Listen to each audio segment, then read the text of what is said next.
देख रहे हैं के चैनल और मैं हूं आपके साथ शिल्पा राणा। खबरों में आगे बढ़ने से पहले नजर डाल लेते हैं आज की हेडलाइंस पर। हेडलाइन पावर्ड बाय के न्यूज, साप्ताहिक समाचार पत्र जो रखे आपको आगे। को स्पॉन्सर्ड बाय रोमिंग वैली, जो आपके अपनों तक पहुंचाए आपका प्यार। पालमपुर पूर्व विधायक प्रवीण कुमार ने जताई हैरानी, कहा विधायक बुटेल की अगुवाई में विकास कार्य पड़े हैं बंद। बाबा बालकनाथ मंदिर में पार्किंग व्यवस्था से हुई 23 लाख की आमदनी। उपायुक्त ने मंदिर ट्रस्ट को सौंपा ड्राफ्ट, श्रद्धालुओं को मिलेगी बेहतर सुविधा। मंडी शहर शमशान घाट में साफ सफाई का अभाव, शहर वासियों ने व्यवस्था को ठीक करने के लिए उठाई मांग।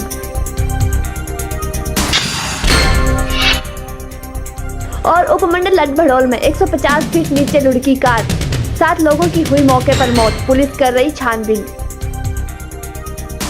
पालमपुर के पूर्व विधायक प्रवीण कुमार ने हैरानी जताते हुए कहा कि वर्तमान विधायक एवं हिमाचल प्रदेश विधानसभा अध्यक्ष बृजलाल बिहारी बुटेल एक ऐसे ओहदे पर हैं कि उनके आगे प्रदेश के मुख्यमंत्री का शीश भी झुकता है, लेकिन न जाने क्यों पालमपुर में विकास कार्य बंद पड़े हुए हैं।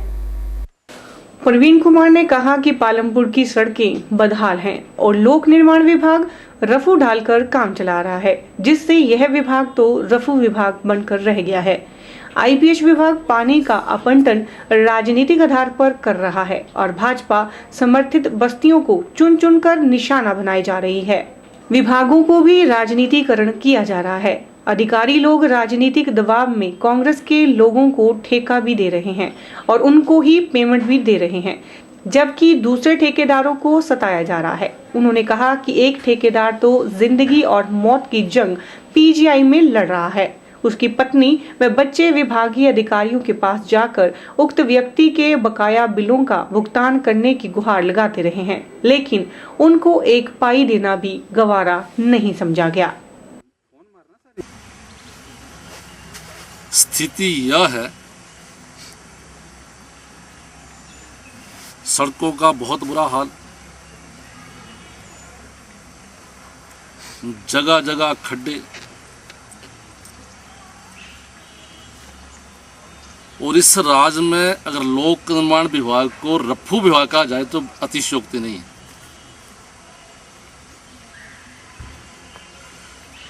जैसे एक गरीब आदमी का कपड़ा फट जाता है और वो रफू डालकर उस कपड़े की दुर्दशा को सुधारता है, यही स्थिति हमारे लोक निर्माण विभाग की हो गई है कि 3 वर्षों में रफू डालकर ये विभाग जो काम कर रहा है। यही स्थिति सिंचाई एवं जनस्वास्थ्य विभाग की है। सरेआम पेयजल योजनाओं का राजनैतिक वितरण, कौन से गांव में कांग्रेस की कहां वादी है, भारतीय जनता पार्टी की कहां वादी है। राजनीतिक बंदरवांट भी इस पेयजल योजना के तहत हो रही है और इस विभाग की दयनीय स्थिति यह है कि एक ठेकेदार जो पिछले कई दिनों से पीजीआई चंडीगढ़ में जिंदगी और मौत का झूला झूल रहा है, उसकी बहन, उसकी घरवाली विभाग के पास गिड़गिड़ाई, पूरी व्यथा रखी, मगर विभाग के पास उस ठेकेदार को देने के लिए पैसा नहीं है। कांग्रेस ठेकेदारों को पैसा मिल रहा है, कांग्रेस के ठेकेदारों को कार्यों की बंदरबांट हो रही है। प्रवीण कुमार ने कहा कि उन्होंने विधायक रहते पालमपुर में बिजली की समस्या को दूर करने के लिए 3 सब स्टेशन 10 करोड़ रुपए उपलब्ध करवाकर सरकार से स्वीकृति करवाए, लेकिन इनमें से एक पूरा हुआ जबकि एक काम कछुए की गति से तथा तीसरे का काम शुरू ही नहीं हुआ। डोडना नाला व 2075 लाख से बनने वाले स्पुडू पुल के निर्माण के लिए पैसा स्वीकृत करवाने के बावजूद काम शुरू नहीं हो सका। 1.5 करोड़ से बनने वाले पालमपुर सीवरेज संवर्धन का कार्य का शिलान्यास तत्कालीन मुख्यमंत्री प्रेम कुमार धूमल व सिंचाई मंत्री रविंद्र रवि कर गए थे, लेकिन यह काम शुरू ही नहीं हुआ। और इसके लिए आवंटित धन को कहीं और खर्च कर दिया गया। इसी तरह बिजली विभाग की आंख मचोली। हमने अपने कार्यकाल में इस छोटे से विधानसभा क्षेत्र में 3 सब स्टेशन के लिए 10 करोड़ रुपया दिया। एक सब स्टेशन चचिया में एक निर्धारित समय अवधि के भीतर भूमि पूजन भी किया और उसका उद्घाटन भी कराया। विश्वविद्यालय के बिल्कुल सामने बाकायदा 3 करोड़ 56 लाख दे भी दिया। आज दिन तक एक ईंट पत्थर तक नहीं लगी है। इसी तरह पुराना बैजनाथ विधानसभा क्षेत्र आवा खड़ के ऊपर स्पैडू के पास हमने 3.25 करोड़ रुपए का शिलान्यास किया हुआ है, एक पत्थर नहीं लगा। इस तरह अनगिनत कार्य विकासात्मक जो राजनीतिक दुराभावना की वजह से लंबित पड़े हैं। मैं छोटा सा पालमपुर शहर की ओर आपका ध्यान आकर्षित करना चाहूँगा। बिल्कुल सामने ये हमने धारशिला रखी है। 1.5 करोड़ रुपया हमने मुहैया कराया माननीय प्रोफेसर प्रेम कुमार धूमल जी के और तत्कालीन मंत्री श्री रविंद्र रवि जी के अध्यक्षता में हमने शिलान्यास किया है। पालमपुर की सीवरेज संवर्धन योजना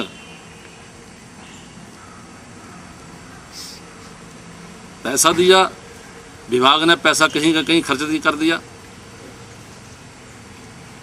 ये आधारशिला वैसे की वैसे लंबित पड़ी हुई है।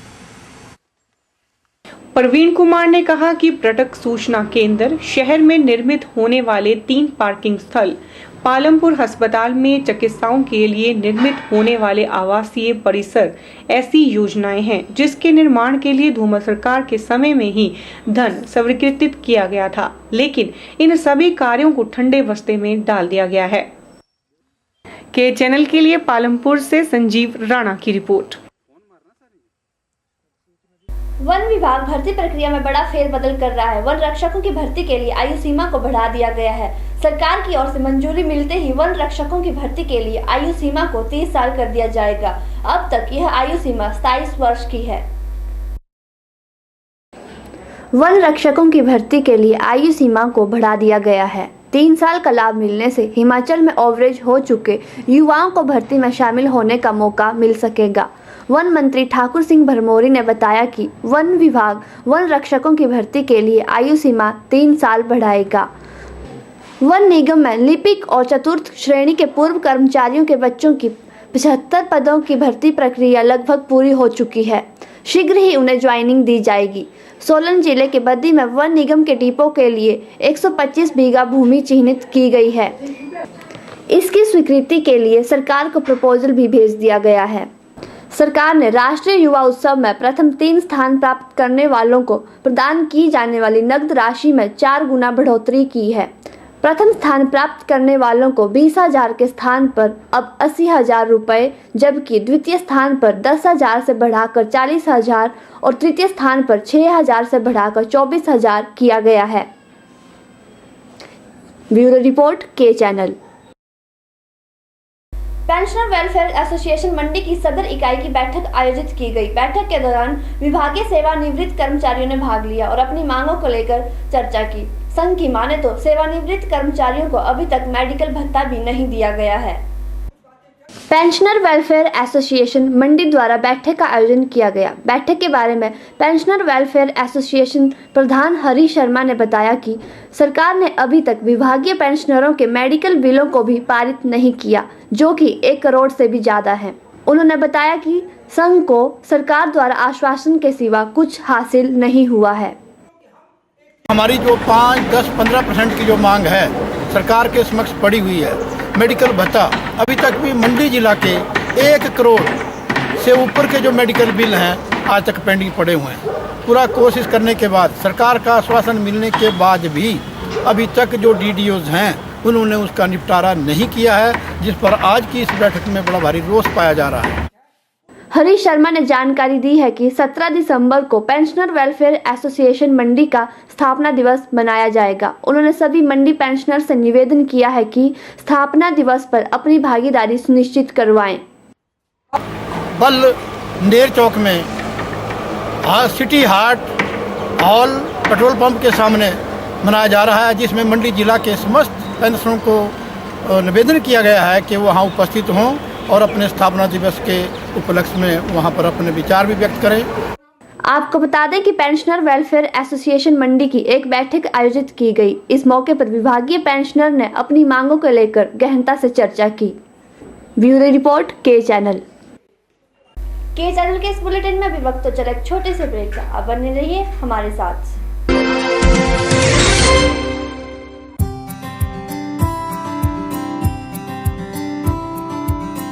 राजस्थानी, गुजराती व बंगाली मिठाइयों के निर्माता आदित्य स्वीट्स। यहाँ गाय व भैंस के दूध से तैयार खोए की मिठाइयाँ पूरे प्रदेश में विख्यात हैं। यही नहीं, हम आपके लिए नमकीन की भी लगभग 20 किस्में तैयार करते हैं। दूध, दही व पनीर भी उपलब्ध है। यहाँ विवाह शादियों के लिए भी मिठाइयों के ऑर्डर बुक किए जाते हैं। टेंट व कैटरिंग की सुविधा भी उपलब्ध है। आदित्य स्वीट्स, नजदीक गोपाल मंदिर, Bhojpur, Sundarnagar. Gupta sale purchase. Second hand car खरीदने के इच्छुक व्यक्ति संपर्क करें। हमारे यहाँ हर प्रकार की LMV गाड़ियाँ सस्ते दामों में उपलब्ध है। साथ ही गाड़ियों के स्पेयर पार्ट्स के लिए भी संपर्क करें। अब पाएं मोटापे से छुटकारा। कनेर में खुल गया है आधुनिक मशीनों से लैस महावीर जिम। यहाँ लड़के और लड़कियों के लिए स्पेशल क्लासेस की सुविधा भी है। गुप्ता भोजनालय एवं गेस्ट हाउस। हमारे यहाँ शुद्ध और शाकाहारी भोजन उचित दामों पर उपलब्ध है। विवाह, बर्थडे व अन्य पार्टियों के लिए खाना ऑर्डर भी तैयार किया जाता है। यहाँ पेइंग गेस्ट सुविधा भी उपलब्ध है।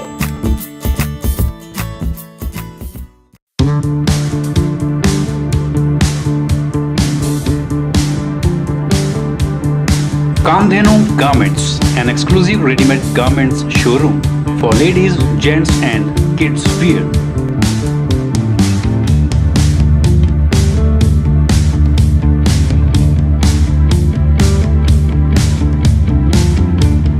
तो लीजिए शॉपिंग का मजा, क्योंकि कामधेनु में शॉपिंग मतलब पैसा वसूल।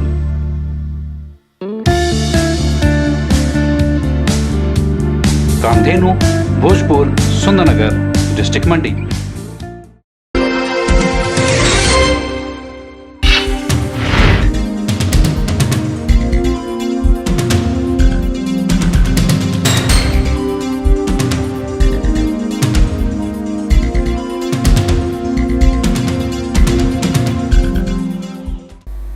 नशेखोरियों द्वारा प्रदेश में नव युवा पीढ़ी को नशे के दलदल में धकेले जा रही है, लेकिन जिला पुलिस प्रशासन इन नशाखोरियों पर शिकंजा कसने के लिए तैयार है। आपको बता दें कि पुलिस द्वारा एक अभियान चलाया गया है, जिसके चलते पुलिस जगह जगह नाके लगाकर तलाशी कर रही है।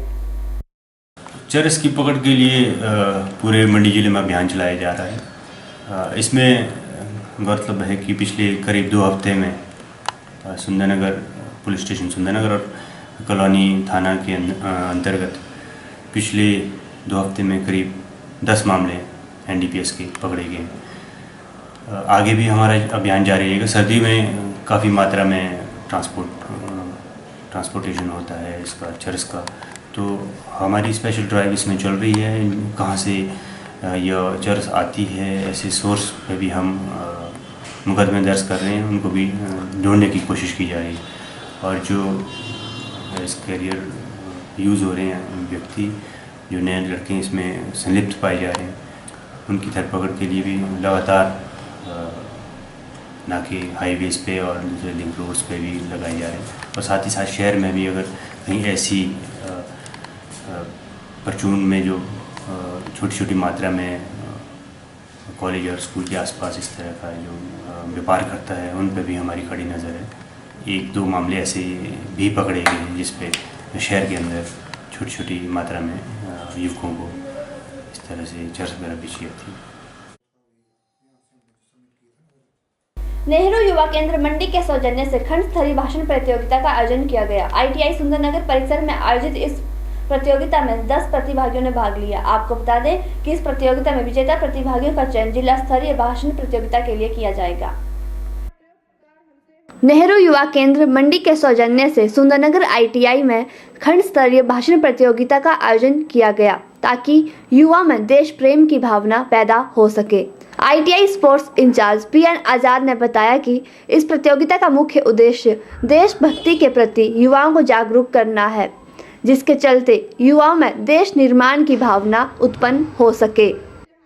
नेहरू केंद्र मंडी द्वारा ब्लॉक स्तर का कंपटीशन देशभक्ति और देश निर्माण के ऊपर आज ITI सुंदरनगर में आयोजित किया जा रहा है। इसमें सदर हमारे सुंदरनगर ब्लॉक के 10 प्रतिभागी भाग ले रहे हैं। PN आजाद ने जानकारी दी है कि जिला स्तरीय भाषण प्रतियोगिता का आयोजन भी मंडी ITI में किया जाएगा। उन्होंने बताया कि जिला भाषण प्रतियोगिता में विजेता प्रतिभागियों को इनाम राशि भेंट कर सम्मानित किया जाएगा। जो यहाँ से खिलाड़ी जो है वो जो प्रतिभागी है वो जिला स्तर की प्रतियोगिता के लिए चुने जाएंगे, जहाँ उनको फर्स्ट, सेकंड, थर्ड जो है वो 5,000, 3,000 और 1,000 की राशि नेहरू युवा केंद्र द्वारा दी जा रही है। और जिला स्तर का जो कंपटीशन है औद्योगिक प्रशिक्षण संस्थान मंडी में जो है वो अभी अगले हफ्ते आयोजित किया जा रहा है। आपको बता दें कि नेहरू युवा केंद्र मंडी के सौजन्य से सुंदरनगर ITI में खंड स्तरीय भाषण प्रतियोगिता का आयोजन किया गया। वहीं प्रतियोगिता का शुभारंभ ITI प्रधानाचार्य रविंद्र सिंह बनियाल द्वारा किया गया। के चैनल के लिए सुंदरनगर से नितेश सैनी की रिपोर्ट। के चैनल के इस बुलेटिन में अभी वक्त तो चला फिर से एक और छोटे से ब्रेक का। आप कहीं मत जाइए, देखते रहिए के channel. Music World authorized dealer for iPhone, Samsung, Sony, HTC, Micromax, Gionee, Intex, Panasonic, Lava and Microsoft.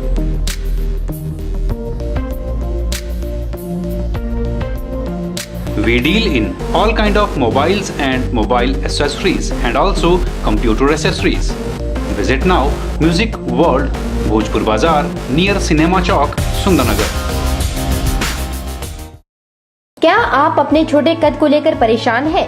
तो चिंता छोड़ दीजिए और एक्यूप्रेशर विधि से बढ़ाएं अपना कद, वो भी बिना किसी साइड इफेक्ट के। आप 28 वर्ष की उम्र तक अपनी हाइट बढ़ा सकते हैं। आप ये ट्रीटमेंट अपने घर पर भी डाक के जरिए मंगवा सकते हैं। हाइट गेन ट्रीटमेंट मंगवाने के लिए संपर्क करें आध्यात्मिक healing 219/6 lower Samkhetar Mandi Himachal Pradesh. Mobile number 9953139776।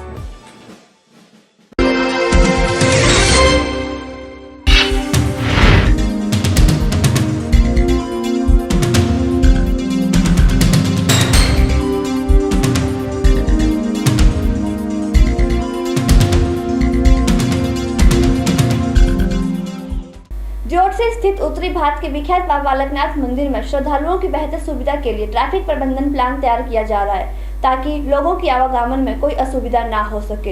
यह जानकारी उपायुक्त रोहनचंद ठाकुर ने प्रेस से मिलिए कार्यक्रम में दी। इस दौरान मंदिर ट्रस्ट को लघु बचत कार्यक्रम की ओर से 3 लाख का ड्राफ्ट भी प्रदान किया गया। हमीरपुर में आयोजित प्रेस से मिलिए कार्यक्रम में उपायुक्त रोहनचंद ठाकुर ने बतौर मुख्य अतिथि शिरकत की।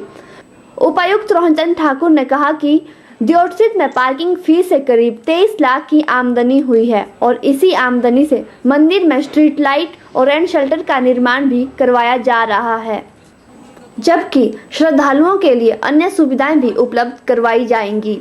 रोहनचंद ठाकुर ने कहा कि मंदिर परिसर में बेहतर सुविधाएं उपलब्ध करवाने के लिए आम जनमानस और श्रद्धालुओं से सुझाव भी मांगे जा रहे हैं। हमने जो बाबा बालकनाथ में जो नीचे जो पार्किंग से जो हमने जो भी पिछले 6 महीने में कलेक्शन की है, उसके जैसे हमने पहले प्रपोज किया था, उससे हमने एक सर्टन 25% की जो कंट्रीब्यूशन है वो हमने टेम्पल को दी है, क्योंकि हम मानते हैं कि हमने पहले ही ये बोला था कि वो जो भी वहाँ से जो पैसा आएगा वो लोकल एरिया में इन्वेस्ट होगा और उसके इन्वेस्टमेंट के बाद जो भी बचेगा वो उसकी परसेंटेज हमने यहाँ पर मंदिर को वापस लौटाई है। रोहनचंद ठाकुर ने बताया कि दियोटसित स्थित बाबा बालकनाथ मंदिर में राशन सहित चढ़ावे का ऑनलाइन लेखा जोखा श्रद्धालुओं सहित अन्य लोगों के लिए जल्द ही उपलब्ध होगा। इसके लिए मंदिर परिसर में विभिन्न शाखाओं को कंप्यूटरकृत किया जा चुका है। उपायुक्त ने बताया कि लंगर और चढ़ावा स्थान पर ही प्रतिदिन नकदी और अन्य सामग्री की एंट्री तत्काल प्रभाव से कंप्यूटर पर चढ़ाना सुनिश्चित किया गया है। मंदिर परिसर में ही 45 के करीब हाई रेजोल्यूशन के कैमरे भी लगाए गए हैं ताकि किसी भी स्तर पर अनियमितता नहीं हो सके। वो किया है हमने बेटर रिकॉर्ड कीपिंग के लिए और ज़्यादा ट्रांसपेरेंसी के लिए। तो चाहे वो हमारा स्कूल, कॉलेज, हॉस्पिटल, डिस्पेंसरी, लंगर, डोनेशन, काउंटिंग, एम्प्लॉई पेरोल, ये सारे जो टेम्पल की वर्किंग के जो डिफरेंट एरियाज़ हैं, हमको हमने इसको पूरी तरह से कंप्यूटराइज कर दिया है। कंप्यूटराइज करना आसान था, सबसे बड़ी चुनौती थी एम्प्लॉयज़ को कैसे उस पर काम करवाना। तो काफ़ी समय हमने लगाया उनकी ट्रेनिंग में और मुझे बहुत खुशी होती है कि आज के दिन हमारे पास कम से कम 20-22 ऐसे एम्प्लॉयज़ हैं जो फुली अपना काम कर रहे हैं। आपको बता दें कि दियोटसी स्थित बाबा बालकनाथ मंदिर में कंप्यूटरकृत रिकॉर्ड को ऑनलाइन करने की दिशा में भी कदम उठाए जा रहे हैं। इससे पहले बाबा बालकनाथ मंदिर की वेबसाइट भी लॉन्च हो चुकी है, जिसके माध्यम से ऑनलाइन चढ़ावा और कमरों की बुकिंग की सुविधा भी दी जा रही है। के चैनल के लिए हमीरपुर से संजीव बॉबी की रिपोर्ट। पंचायती राज नियमों में संशोधन के बाद इस बार पिता ही नहीं बल्कि दादा के समय का अतिक्रमण होगा, तब भी चुनाव नहीं लड़ा जा सकेगा। पंचायत चुनाव लड़ने के लिए उम्मीदवारों को अतिक्रमण के लिए अल्फनामा देना होगा, बताना होगा कि कहीं भी अतिक्रमण तो नहीं किया है। अतिक्रमण होने पर उम्मीदवार की पात्रता रद्द की जाएगी। संशोधन के मुताबिक पंचायत के देनदार भी अयोग्य माने जाएंगे। नामांकन के वक्त उम्मीदवार को पंचायत का नो ड्यू सर्टिफिकेट भी साथ देना होगा। 16 दिसंबर से नामांकन प्रक्रिया शुरू हो रही है। यदि कोई चुनाव लड़ने का इच्छुक है तो उसे सभी देनदारियां इससे पहले चुकानी होगी। पंचायतों में चूल्हा टैक्स भी वसूल किया जाता है। यदि इसका भुगतान नहीं किया गया तो चुनाव नहीं लड़ सकेंगे। आपको बता दें कि चूल्हा टैक्स को हाउस टैक्स भी कहा जाता है। इसे चुकाने के बाद ही नो ड्यू सर्टिफिकेट मिल सकेगा। पूर्व जनप्रतिनिधि जिनके पास पंचायत की देनदारियां हैं तो वह भी चुकानी होगी। नो ड्यू सर्टिफिकेट पंचायत सचिव देगा। पंचायत में रिकॉर्ड चेक करके ही नो ड्यू सर्टिफिकेट जारी किया जाएगा। इस पर संबंधित खंड विकास अधिकारी के काउंटर साइन होंगे। उम्मीदवार को नामांकन पत्र के साथ नो ड्यू सर्टिफिकेट भी देना होगा। इस बार नियमों में संशोधन कर नो ड्यू सर्टिफिकेट को जरूरी बनाया गया है। उम्मीदवार को ग्राम पंचायत में ठेकेदारी या प्रधानी में से एक ही काम चुनना होगा। उम्मीदवार विजयी होने पर एक ही काम का चयन कर सकेंगे। उम्मीदवार अगर राशन डिपो चला रहे हैं तो प्रधानी के बाद ये भी छोड़ने होंगे। ब्यूरो रिपोर्ट के चैनल। के चैनल के इस बुलेटिन में अभी वक्त तो चला फिर से एक और छोटे से ब्रेक का। आप कहीं मत जाइए, देखते रहिए के चैनल।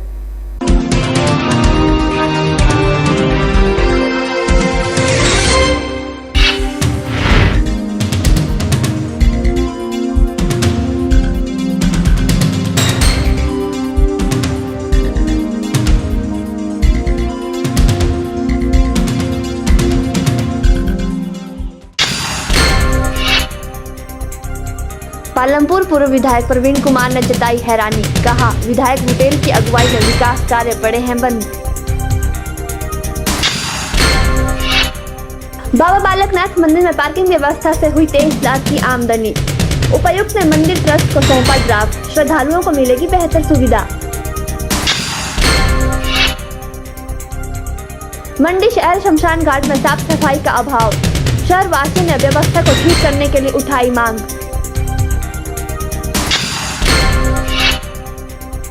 और उपमंडल लटभड़ोल में 150 फीट नीचे लुढ़की कार, 7 लोगों की हुई मौके पर मौत। पुलिस कर रही छानबीन।